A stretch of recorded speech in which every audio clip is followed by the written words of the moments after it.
Are you a dreamer? Are you a dad that takes the time to sit and craft a vision of what you want to accomplish, achieve, and most importantly, of what you want to experience in this life?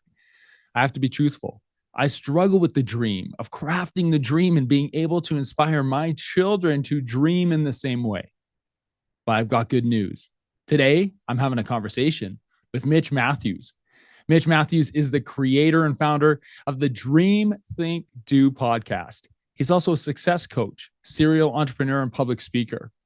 Mitch's Dream, Think, Do podcast helps people all over the world dream bigger, think better, and do more of what they're passionate about and what they were created to do in this life.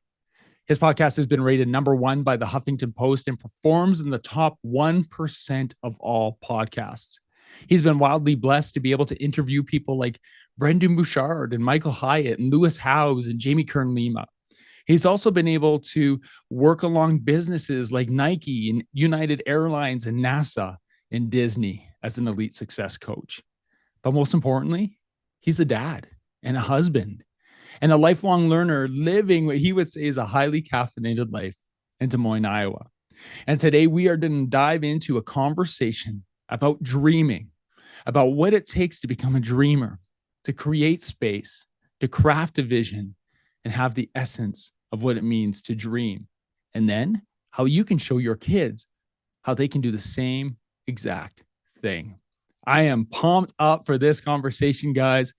My conversation with Mitch Matthews on the DMD podcast starts right now.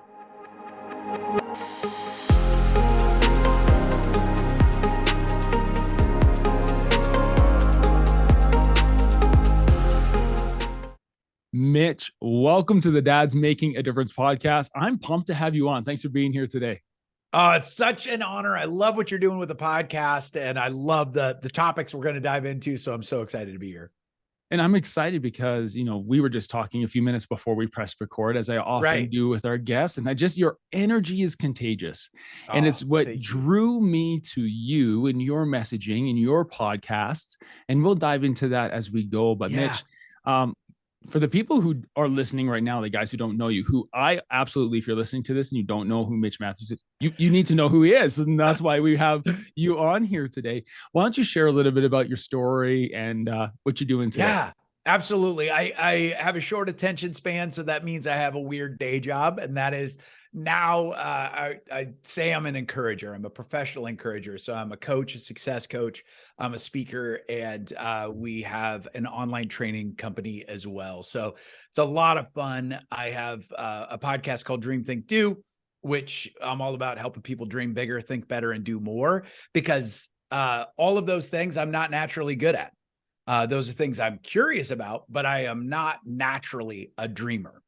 And so I got curious on the subject. I realized my life was better if I did clarify bigger dreams, and if I did work on my thinking, because I realized, especially as a kid, I was a deep worrier, like black belt level ninja worrier, like worry yourself sick and be homesick for 2 weeks at a time, worrier. So I knew I needed to work on my thinking as well. And then I also needed to work on my doing, like getting out there and getting stuff done. And so I just thought, okay, I'm not naturally good at any of these things. So why not get curious, learn what I can learn, and teach as I experiment with those things. So that's really what led to the show, and a lot of success with that, and a lot of fun and a lot of adventures. So yeah, that's a little bit of who I am. And speak a little bit to the adventures and a lot of fun. If in your bio, you have had so many different experiences, and I'm intrigued because you just described yourself as a young man growing up who worried quite a bit. And you talk about that in your background, but at the same time, you see the level of success that you've had, the people that you've been able to impact. What for you made the shift? Like, where did that happen, where you went from being the young man who worried, stay home for 2 weeks, to really being inspired to help other people dream?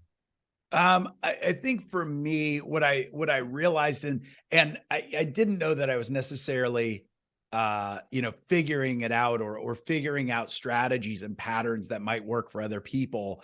It was just straight up survival for me. And I was a Okay. weird kid too, right? Like I was a worrier and I was weird, which is a great combination in a small town in Iowa, right? So I just figured out like I've got different interests. I wasn't necessarily good at athletics, but I really liked riding my bike, like my bicycle. I wasn't cool enough to ride a motorcycle. So I really like riding my bike. And so I basically would figure out what am I passionate about and then start to think about, okay, well, I'm not good at football. I'm not good at basketball. I'm not good, at some of these other things that even some of my friends were good at, but I am pretty good at this. And I've found that if I stayed curious, then it could really lead to all sorts of different things. So that led me to being curious about the bike shop that was in our small town, Marty Schwinn Cyclery, which was in our small town. And so at the age of 12, I realized I really like bikes and I actually like my bicycle. So I just started riding my bike to this little bike shop every day of that summer. And I would spend anywhere from a half hour to sometimes 3 hours, 4 hours just hanging out in this little hole in the wall bike shop, which was literally next to the Goodwill and around the corner from the only strip club we had in our little small town. So it was a very happening corner, right? But Yeah. I literally like just started, finding out more about, I didn't realize it at the time, but I was loving bicycles. But really what it was just the gateway drug to entrepreneurship. Mm. And so God bless them. The owner and his wife became just amazing people in my life. They realized they had a problem. They could either hire me or have me arrested for loitering. And God bless them, they hired me. And I worked there for a decade, helped them manage the store, wound up training salespeople, all sorts of stuff. And so I just realized like I might be weird, but if I stay curious about the unique things that I'm kind of curious about, it seems to lead to good things. And that just always played out. So whether I was naturally good at something or not, if I got curious about it, I realized, hey, there's some payoff on the other side. And Yeah. that's just worked out. And it's allowed me to create a business and a life that I really, really enjoy.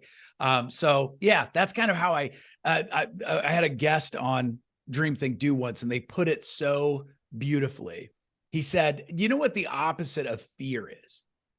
And I was like, well, I would assume it would be bravery. He goes, no, what I've found is the opposite of fear is curiosity.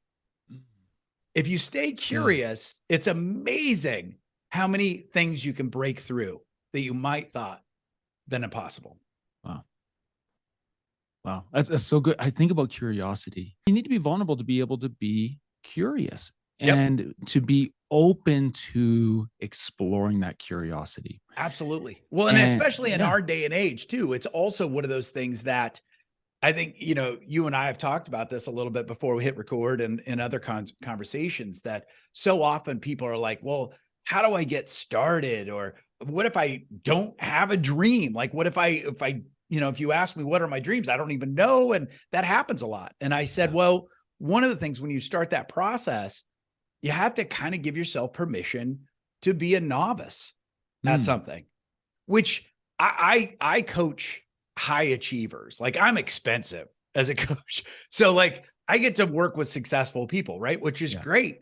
But even successful people, there's a danger to that success because a lot of people, when they achieve success for a sustained period of time, one of the dangers, one of the pitfalls of high success for a long period of time is you don't want to change anything, right? Yeah. You also have the temptation to always look like you have everything together because you have for a long time, right? There's a good reason most people that I work with have made the money themselves. They haven't inherited it. It's not a gift from someone else. They've had to work hard to achieve that, which is awesome. But oftentimes, if they've done that and sustained that for a long time, that means they made a lot of good decisions. That probably means that, they've gotten a fair amount of notoriety or people respect them, those kinds of things. So those people, oftentimes it takes a higher level of intentionality to give yourself permission to be new at Mm, something, to be a novice, to start from scratch at something. But boy, there can be some magic in that. amazing. And speak to the power of a dream for a moment. Like define Yeah. what when we're talking about dreaming on this podcast, Yep. What is a dream? So I love this question, and I'll back up to say, so Dream Think Do is the name of one of my podcasts, and I hope it's a catchy name, but it's also a 3-step process that I really believe in. I believe that dreaming needs to be separate from, it's related to, but it needs to be separate from thinking, which is kind of strategy and planning. And then doing is all about taking action, right? And there's a lot of people who are like, well, a dream that doesn't have a timeline, a dream that doesn't have, specific steps to it. That's not a dream. That's nothing. Right. Right. And I get it. I get what they're saying, but I do agree that first we need to give ourselves permission to dream, which I always say a dream, it doesn't need to be tactical yet. A dream is something that you want to achieve, experience, or live. To me, that's what it is, right? And we need to start by that, because my planner brain, which is also closely related to my worrier brain, if I start thinking too early, what I will do is I will get incremental goals, right? To be able to say, okay, this year, I really want to grow my business, right? Now, if I go into goals, I might think, okay, what does that growth look like? What are we going to talk percentages? Do we want to say 10%, 25%, 50%, 4%, that kind of thing. Now, that's not bad, but I always say start first with some dreaming. What do you want to experience? What would you love to achieve this year? Don't worry about whether you feel like you have enough time. Don't worry if you feel like you have enough money. Don't worry if you feel like you know the right people. Not yet. We need to reserve time for thinking, but that's later. Let's give yourselves permission to dream and achieve. Like what would you love to achieve? What would you love to experience? A lot of times when I work with high achievers and we take them through this process, a part of it is naming something that they want to do in their career, or naming something they want to do in their business, or naming something that they really want to do that's new, whether they want to start a new business or start a new service or launch a product or write a book or whatever. But I'll say, but wait, what do you want to experience in that? Which I think also allows us to get to some of the important things that you and I love to talk about too, which is family and relationships, right? Like I know for me, when I first started about, or when I first thought about starting my own business, part of that was I grew up in a small town in Iowa, which I absolutely love. Newton, Iowa is one of the best towns in the world, still is to this day. But I was surrounded by a lot of people that did work they didn't necessarily love. And I didn't know to expect different, but that always felt wrong. There are a lot of people that same day, same job, different day, all those things kind of said, don't expect anything different. But I did work at this bike shop, and the owner seemed to freaking love what he did every day. He'd be at the bike shop at 4 a.m. because he loved working on bikes. And he also didn't mind making a lot of money. Right. So I'm like, that's the passion. I realized quickly, it probably for me wasn't going to be bikes, but I wanted to have that passion. And then I also thought to myself, especially once we had boys, we have 2 boys. I thought to myself, what if they never knew a parent that didn't have a passion for their work? What if it was the norm in our house to be excited about what we were doing? What if it was the norm to live differently? Like for me, I realized, I thought, if we're going to do this, I want to start our business before they're really old enough to remember. But once they were started in school, I was like, all right, now one of my dreams, one of my goals for our business, there was financial goals and some of the things that I wanted to achieve. But one of the things that I wanted to experience with my boys was, I said, most days I'm going to pick them up from school and be done. Be done with my work. Now, my parents are amazing. My dad was a warden in a prison. My mom was a CPA and an accountant. And so, I spent a lot of time after school by myself. That's not a bad thing necessarily, but I kind of thought, I love the idea of picking my boys up from school, coming home, playing, getting the Legos out, hanging out, hearing about the day. I just wanted to live differently. And I wound up doing that most days. And I think a lot of people thought that it's like, oh, look at that Matthews guy. He's a really nice stay-at-home parent, which is fine, right? Like I'm sure they probably thought that, right? But I have a different relationship with my sons, who are 2 of my favorite humans on the planet. because I had that hour to 2 hours that most people don't have with their kids. And I look at that and it's like, I could have made more money in that season. Sure. But that was priceless. Right. So that for me was a part of the dream when I asked myself, what do I want to experience? And also, what do I want my family to experience? And some of those things should be monetary. Some of those things should be, practical and tactical. But some of those things should also be like, what do we want life to look like? So I think that dreaming needs to start kind of without doing a lot of thinking and strategy, but then you do need to make time to say, all right, how do we make that possible? How do we make that happen? How might it play out? But you have to give yourself space to start asking those questions. I love that. I'm a dad. A Yeah, dad you are. who has You're a a good dad. dream.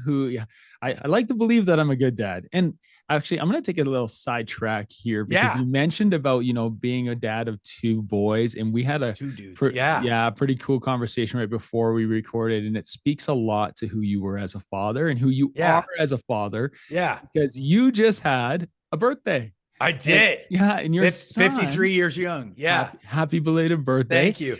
Thank you. But your son was going to drive across the country to surprise you for your birthday.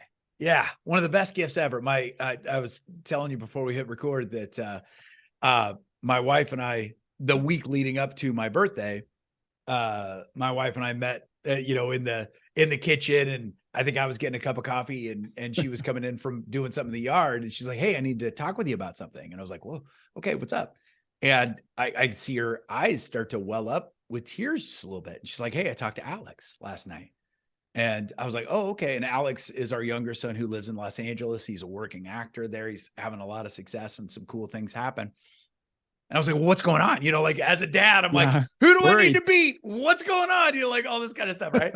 And she goes, no, it's all good. She goes, "But Alex told me last night that he wants to drive home so that he can be here for your birthday." And that's 2.5-day drive, basically. I mean, a 22-year-old might be able to do it in less time. I know for me, it takes at least a couple of days, and it's 26, 27 hours of driving. And I was like, "Wait, what?" And she goes, "Yeah, he just really wants to be here to celebrate with you."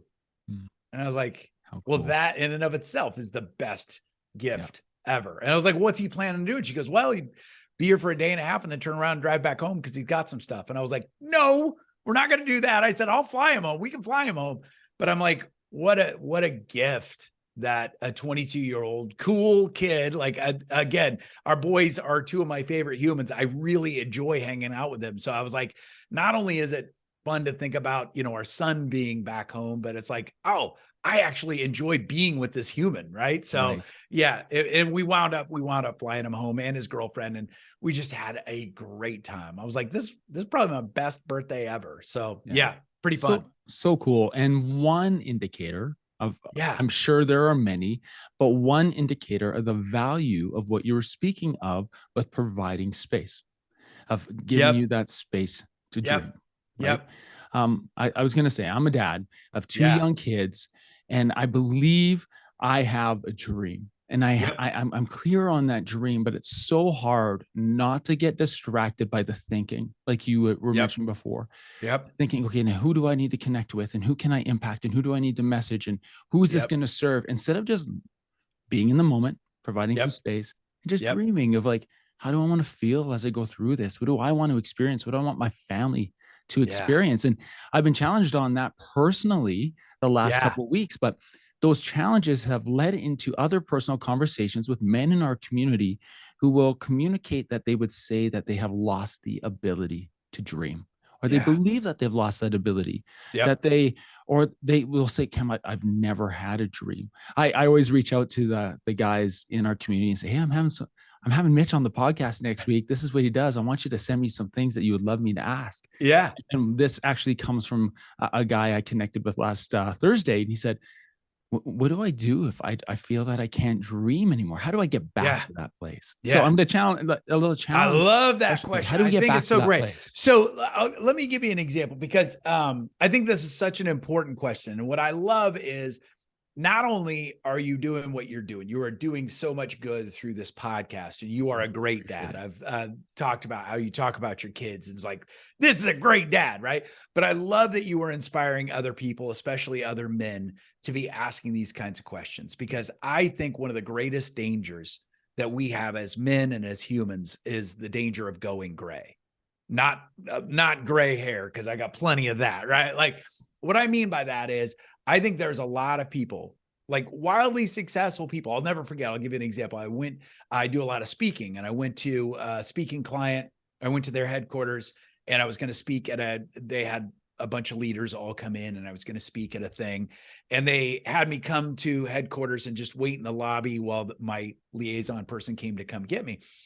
And I remember people walking past me, walking in and out of this big, beautiful, like just gargantuan lobby, just beautiful.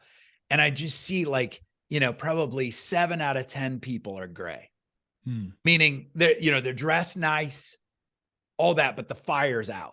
Right. There's no fire in their eyes. You can tell they're probably doing a pretty good job, but they're probably not doing what they were put on the planet to do, or they've lost that fire to be alive and be passionate and all those things. And I'm like, that just pulls on my heartstrings. But that doesn't happen like overnight. Somebody doesn't wake up and go, you know what? Today I'm going gray. Today I'm going to let that fire go out. No, that's not how it happens, right? It's a gradual thing. Where we get comfortable or where we get afraid, all those things. So what I always say is, if somebody's to that point, and that is a lot more common than many people think. Like, I work with a lot of high achievers. And if you ask them, what are your goals? Better question. What are your dreams? They might list off, well, what are the goals for their team? What are the goals for their organization? Or maybe what are a couple of financial goals for their family, or, finding a college for their kid? Like, those are all good things, right? But what I love, especially if somebody's like saying, all right, what's a dream? And they can't answer you, to say, okay, that is okay. And maybe what we need to do is hold a little bit loosely to the pressure of coming up with a specific dream. Because sometimes I always say, don't worry about a specific dream, because so many people are like, they go instantly to like SMART goals: specific, measurable, attainable, realistic, timely, right? Like, those are all good things, but that's not what we're talking about here. Right. Okay. We're talking about, what kind of things do I want to experience? What kind of things do I want to achieve? We do these events called big dream gatherings, where we get people to come. We, get everybody in the space. It's a fun backstory on how it happened and how it got started. But basically, I tell a few stories. We have people write down dreams and goals. We post them up on the walls on pieces of paper. And then we go around and write encouragement, ideas, suggestions, offers to help for different people's dreams. It's really a lot of fun. But what's amazing with that is, and I would say this to this day, 75% of the people that come, if they're being honest, come because when they got invited, they didn't know how to answer the question. And what I would do is, I'll say, hey, listen, don't pressure yourself to come up with something specific right away. Think about, what's the essence of a dream? An essence of a dream is a good place to start. I'll give you an example of this. We did a big dream gathering in Augusta, Georgia. And it was great, had great turnout. And then we wound up going back the next year, almost to the week, a year later. And a woman came up to me, and she's like, hey, do you remember me from last year? And I was like, I can't lie. Well, God just never given me that ability, which is probably a good thing. So I was like, I am so sorry. I said, I want to shoot straight with you. I don't, but I get to meet a lot of people, and I'm not great at remembering people. I'm so sorry. She goes, that's okay. You probably wouldn't recognize me anyway. I was like, why? And she says, well, I've lost 100 pounds since the last big dream gathering. I was like, whoa, that was like, literally, I look at my watch. It was like, that was just a year ago. She goes, yeah, I lost 100 pounds. And I said, well, that's amazing. Was that the dream, or was that one of the dreams that you posted? And she goes, no. And she goes to her purse and she pulls out a kind of tattered, wrinkled, folded dream sheet. And she shows me her dream sheet. She holds it up. And the dream was, I want to be happier more often. I was like, that dream. That's That's a great dream. And she said, well, yeah, I just remembered you said, go for an essence of a dream. Don't pressure yourself into something specific right away. Go for an essence of a dream. She's like, I wrote that down. And I just realized that's something I wanted to be. And she said, when I started to do that, I got curious. I started to dig into different ways people did start to be happier more often. And when I did that, I started to, come on things like I was praying more often. I was meditating more often. I was taking walks in nature. And all of a sudden I started to lose weight. And I realized, hey, as I'm happier, I'm actually eating better and all those things. So she's like, the 100 pounds was just a fruit of this dream. And I'm like, that's freaking awesome, right? Like, that's great. So one of the things that we'll do is we'll say, hey, listen, just, go for an essence of a dream. Don't pressure yourself to have something specific, measurable, attainable right away. Some people do, and that's great, but sometimes start with an essence. One of the other things that we do, and this often helps people that are kind of struggling to say, I don't know what the flip my dream is don't come up with one. I think what a lot of people stumble with is like, what's your one big dream, Cam? Yeah. What's your one big dream? It's like, right? Like, wait, I don't know what my dream is, let alone my big one, my best one. Like, I'm a recovering perfectionist, right? So like if somebody tells me, right, exactly. Now my gears in my brain are smoking because like I am grinding down, all these gears to not only come up with a dream, but to come up with a best one, the biggest one, the one dream. No way. So like with the big dream gathering, what we do is we have categories. We have 12 different categories. Hey guys, I wanted to take a moment and talk about our community of DMD brothers in the DMD Mastermind. We are men who help each other to stay focused and intentional in our pursuits of personal, professional, physical, financial, emotional, and spiritual growth.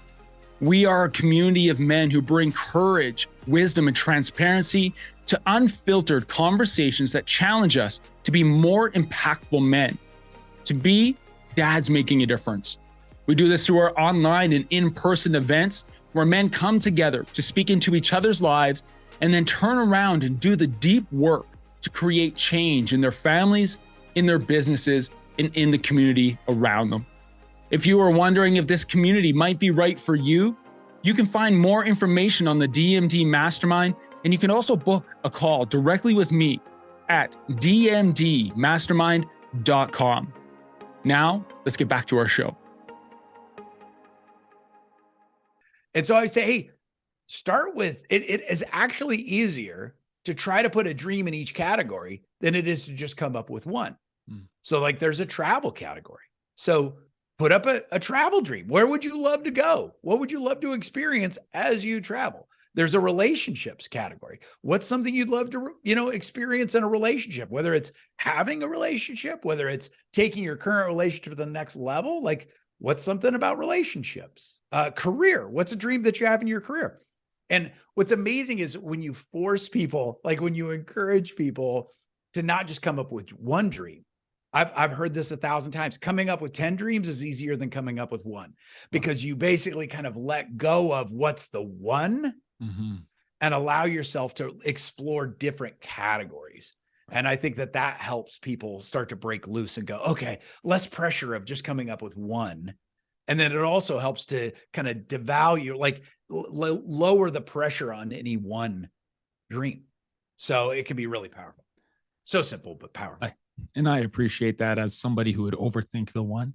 Right. Exactly right. Who would be just like that paralysis by analysis piece of like, what is my one dream? Why do I need to do that? Like coming up with 10 and just putting them down would be much easier for me than like prioritizing in my head. I'd get distracted with that. Absolutely. So we did a big dream gathering at Kent State, and a student took me to task and basically came up with a list of 350.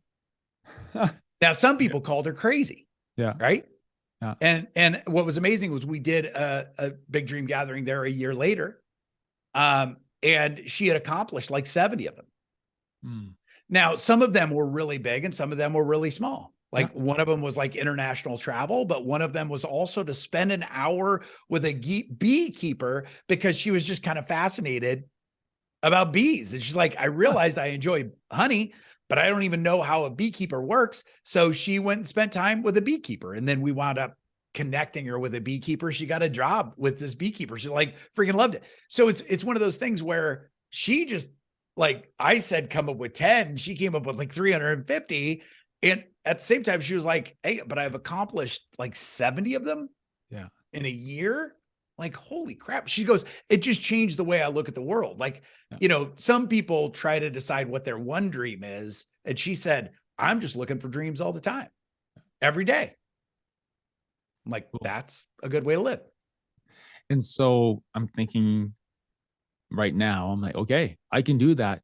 But then my brain automatically goes to like, well, the idea of this podcast, Dad's Making a Difference, is like, I think about Maya and Braylon, my son and my Right. daughter.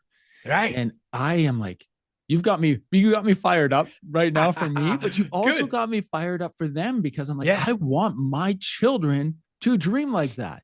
Like, Right. I want my children, I want to see in them this process, and maybe not even like a specific process. I don't want to systematize it that way, but you know what I mean? I want to Yep. see the value of this. So how do we as fathers Yeah. ensure that our kids ensure or help or facilitate Yep.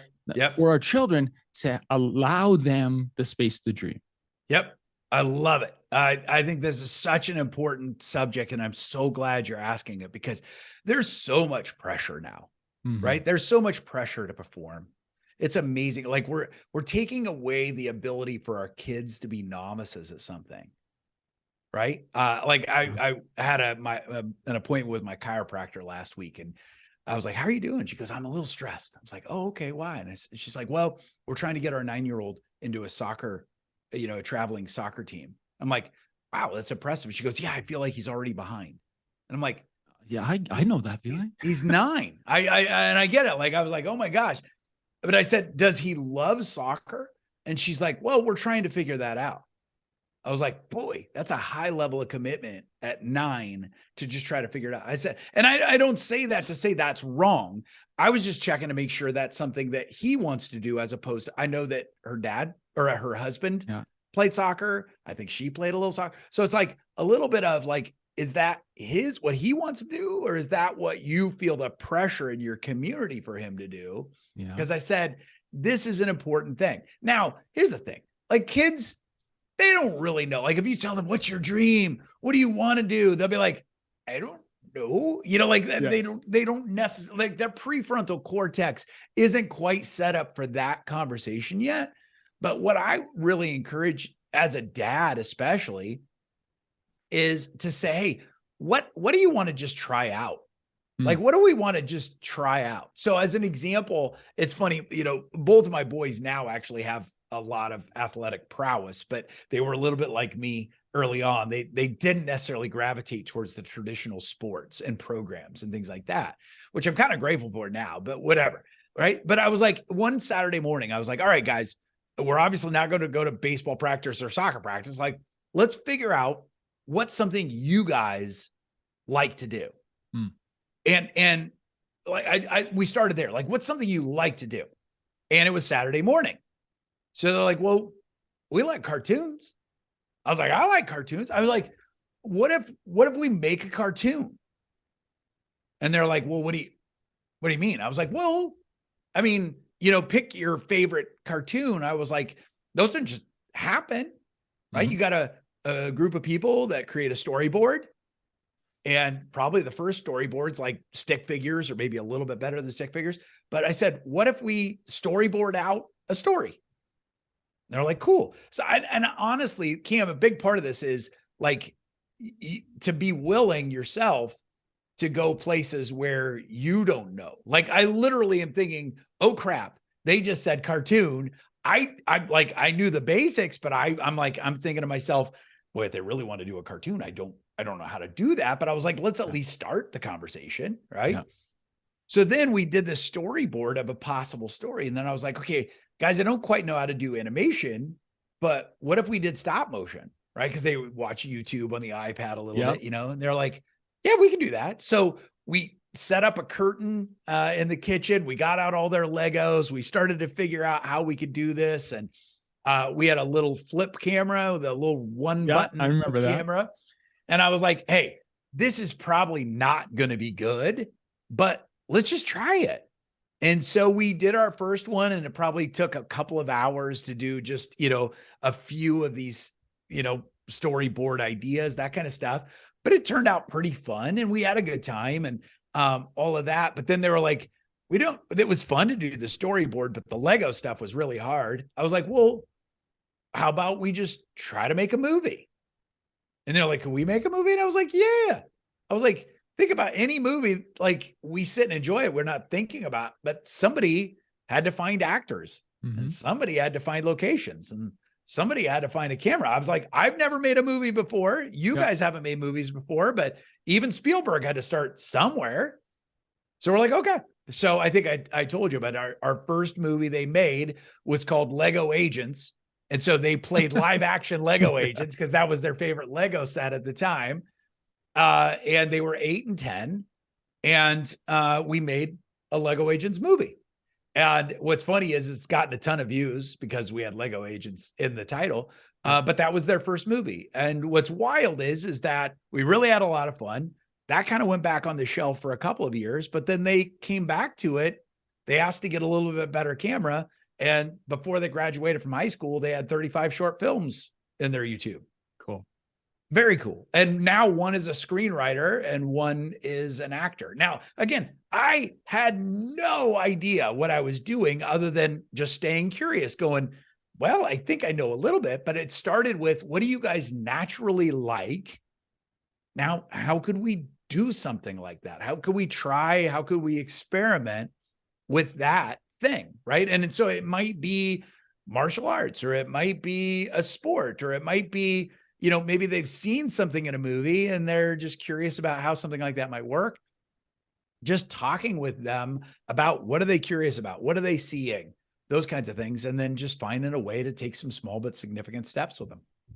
I love it. And I love how when you were sharing about that, that process, that story with your boys, that you said to them, you know what, this might not be very good, or it's not going to be good. It's probably not, like mom and grandparents are probably going to be the only people that like this. But they're like, okay, anyway. Yeah, right. Exactly right. And then that's what I said. I said, gosh, how much freedom is there? How much freedom is there when we don't really, like, what we're focused on is the process, not the outcome. Like there might be something, like my son now is a working actor. He is very intentional. Like he went to a very demanding acting academy in LA. So he is very intentional with his craft now. And he is very focused on delivering every time he's in a role. But especially in the beginning, you just got to focus on the process. Yep. Right. To be able to say, all right, let's, yeah, we can keep an eye on outcome. But when you're first getting started, it's all about the process. I always say, focus on progress, not perfection. And that'll get you a long way. Yeah, absolutely. I love that. It's a growth mindset. It's that growth process you go through. And I'm passionate about that. I've spoken about that lots on the podcast. Okay. So there's a dad listening to this right now who's about to start that process. Is thinking about crafting the essence of a dream or a series of dreams. Is now thinking about, how do I craft this essence of a dream in my kids? Yeah. And they're all excited. They're going to get off here and they're going to want to do this. They're going to hit some type of roadblock, because 100%. we always hit some type of adversity, which really will test us. What are some of the common, pieces of adversity or roadblocks that a dad might face as he gets off this podcast episode and is like, I'm going to implement this. I'm going to put this into action. Yeah, I love it. So it's funny. I just had an author on my podcast on Dream Think Do. And Alex Weber is his name. He's got a great book called Unstoppable. And he's an American Ninja Warrior. So it was fun talking with him about it. And one of the times he said, when you go after a dream, you're either going to love it or you're going to hate it. And I said, Alex, can I make a suggestion to that statement? Can I add something to that statement? He goes, yeah. I said, well, I believe when you go after a dream, you are going to wind up loving it. And there are going to be some times where you wind up hating it, right? Like there are going to be times where it's going to be hard. There are going to be times where it's messy. It's a little bit like, any dream pursuit. That's a part of the beauty of it. Like, that's why we love Rocky movies. Rocky doesn't win every fight, And then he comes to the end and he just wins again, right? Like there's going to be setbacks. There's going to be adversity. Those movies are popular because that's the way life works. He just always wins in the end. And that's great, right? Like, and we can kind of know we will win in the end, right? But it's that whole thing. And I say, especially as dads walking alongside our kids, I know for me as a dad, especially when they were young, I felt like one of my most important roles was to protect my boys. When they were young, they couldn't make decisions on their own. Stuff was kind of coming out of every orifice, all that stuff. Like part of my job was to make decisions for them and protect them. But as they started to get older, I realized that part of my role was to walk alongside them and allow some adversity to happen, but to be there for them in that adversity as well. So I'll give you an example. So like my younger son decided in junior high that he got interested in martial arts. Now, I have a black belt in Taekwondo. Now I got it years and years ago, so I can barely kick somebody's kneecap now. But at the time I was pretty good, right? And so I'm like, oh yeah, I know this. Like I didn't know anything about filmmaking, but I knew everything there was to know, at least in my mind, about martial arts. I knew which school he should go to. I knew which art he should go for. I knew why. Like I knew his body, the way his body was made. I was like, oh yeah, you should do that. And I was like, wait, this is his adventure. I need to walk alongside. The way that I can bring the most value in this case is not to have all the answers, but to walk alongside him as he asks questions. And so I said, okay, I love this. And he knew I was a martial artist, years ago. He's like, so what do you think I should do? And I said, I think you should research martial arts school and I will go with you. And I'm going to encourage you to go to at least 5 martial arts schools. And I'll go with you for every one of them. But I said, when we go, I want to get your perspective on the martial arts school. What did you see? What did you like? What concerns you? Because, some are like Cobra Kai, like in the original Karate Kid, where we know is bad, right? Like, yeah. I was like, there are going to be some that are Cobra Kai. And then there are going to be some that are Mr. Miyagi. And there are going to be some that are in the middle. Like, I believe you're going to find the right school and I will be walking alongside you. But my job here is not to have the answers. He's like, okay, do you want to join with me? And I said, I might, but I'm not going to join at the same time you do. It's like, okay. I said, this is your thing. Yeah. And I said, I'll just be perfectly honest. There are going to be times where I'm really going to want to take over the stream because I am passionate about this. I love this. I am excited for you that you want this. But my job right now, especially as a junior high, a dad of a junior high student and a boy, right? Like I think girls too. I don't know. God didn't bless me with girls yet. Like I'm going to get girls someday when they decide to marry somebody, but like he decided to give me boys. So, but that's what we did. And we went to 5 different schools and oh my gosh, I had to bite my tongue so many times, Cam, like, oh, don't teach a kid like that. Or, oh my gosh, that's dangerous. Oh, I like that. But we would go and we would then go sit in the car afterwards. Like, what did you see? What did you like? What concerns you? If you had to rate this 1 to 5, what would you give? Great. And then once we were done with that, then he's like, okay, what did you see? I'm like, well, I saw this too. I like that, but I saw this thing and this concerned me. It wound up being great conversations, which wound up leading us to a great school. I loved it. Like he picked the one that I hoped for, but I didn't tell him that until after. And then he wound up working his way up. He didn't get all the way to black belt before he got done with school, which is just fine. Again, it was process, not the product or whatever. But it was awesome. And I did join, but it was not for 6 months. I let him get going. I let him be the, higher level, higher ranked student. But I was like, it was pretty fun. There were times where he actually was instructed to teach me, it was great. So I just really encourage dads, especially allow your kids to be novice. And sometimes if your kid picks something you're interested in, sometimes, yes, bring value by having the answers. But sometimes as dads, the way we bring the most value is to be alongside them as they're asking questions. Excellent. Mitch, as a dad right now, what is an area of growth or a dream that you have Yeah. right now that you're excited about as a father? I love this. This is so timely, Cam. It's so crazy. Uh, so we're working on some really big initiatives. So we have Matthews Training International, which a part of what we do is online courses specifically for coaches and speakers and that kind of thing. We've got some really big initiatives. And one of our challenges was I needed a particular person to fill this particular role. And I was interviewing people, and it's doing some video based stuff, social media based stuff, that kind of thing. And it's so great because Alex was just home for my birthday. Now, I think it wound up being divine timing, right? Yeah. But we wound up talking about, as he is an actor, you've probably heard there is a little bit of a writer strike going on, and now there's a little bit of a actor strike going on. So there's a lot of upheaval in LA, and it's really hard to get work right now. So I know I've got this goal. I've been interviewing for this job, like, trying to find that right person. We're talking, we go and do a hike. We take a hike early one morning while they were here. And we're just talking about his goals and where he's at financially and what he's wanting to do. And kind of that he thought he had a job and it fell through and all this kind of stuff. And I said, tell me what you would love to be doing. Tell me what you'd love to be doing. And he just kind of walked through, like, he wants to be acting, but he really likes video editing. He really likes directing. He really, all these things. And I was like, hey, here's the thing. I've got an idea, and I think you would be perfect for it. But here's the thing. It's not charity. Like, I would love to explore you working for me, but this is not dad being nice.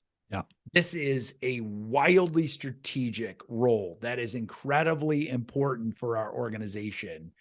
What would you think about running an experiment where we try it out for 3 months and see if you like it, see if it works, see if it's a good fit, see if you can do it alongside all the other stuff that you're doing? And he's like, oh my gosh, yeah, and it's something that's so cool, because that was not my agenda. I didn't want to get him home so that I could get him working for us. Yeah. But I think, some of this too is divine timing. Like, I probably couldn't have planned it that well. I think God probably had that planned for us, right? But it's one of those. My wife and I were driving after we took him to the airport, and she's like, huh. And I said, what? And she goes, well, that was great. And I was like, yeah, it was. And she goes, plus Alex is going to start working for us. And I was like, yeah. And she goes, aren't we blessed that we have a business where our kids not only can work for us, but they want to work for us? We didn't impose that on them, but that's a need. And she's like, I think that's kind of the legacy stuff that they talk about in the Bible, right? And I'm like, yeah, I guess so, right? So it's funny because, when I think back to doing a Lego movie when Alex was 8, I didn't have the agenda that someday I'm going to have this training organization and I'm going to be able to pay him to do the videos that we very much need, right? Like, yeah. But isn't that also, like, it's holding loosely to the fruit? It kind of goes back to Kay's dream. I just want to be happier more often. The fruit of that, some of the fruit of that was losing 100 pounds, right? Like, I look back and go, I didn't know, helping to create a video movie, a Lego movie that was not that good, right, would then produce fruit that we're both going to benefit from in a different way than I could have expected. Like, I just think that's kind of a part of the God equation to this whole parenting thing, that sometimes we plant seeds and we're going to see some of that fruit. Sometimes we're going to plant seeds and we won't, maybe in this lifetime, right? But it's that whole thing of, as long as we're planting seeds and making space and loving those kids well, probably most days it's going to turn out a winner. Thank you for sharing that story. I appreciate your openness, your vulnerability in answering that. And I'm excited for your son. I'm excited for you and you're in where this is heading. It's, again, another indicator, right? Of just that possibility to have space to dream growing up. Mitch, thank you so much for being here with us today and sharing, man, so much value and insight. If the guys listening to this right now want to find you, want to find out more about you, where can they do that? Yeah, absolutely. The best thing is just to go to mitchmatthews.com. We spent our whole marketing budget coming up with that domain name. Just kidding. It's mitchmatthews.com. And if they want to, they can go to mitchmatthews.com /4things. And we do a weekly email where we just I send out 4 thoughts. Sometimes it's technology, sometimes it's books, sometimes it's different things that we're learning during the week, things that we're doing. So if they want to go to mitchmatthews.com/4things, they can get on that and receive that. We try to bring value and inspire people to dream bigger, think better, and do more. So that's what we want to help you do. But thank you so much for allowing me to be on the show. What you're doing with this, I think, is truly legacy work. And you're planting seeds all over the world with this thing that we're going to see the fruit on for years and years to come. I appreciate that. Thank you, Mitch. Yeah. Mitch, thanks again for being here. We'll make sure that all Mitch's contact information and where you can find him is in the show notes today. Mitch, thank you so much. Enjoy this adventure, this new adventure that you're going to be on with your son. And I can't wait for us to connect again. I can't wait to. Thanks, brother.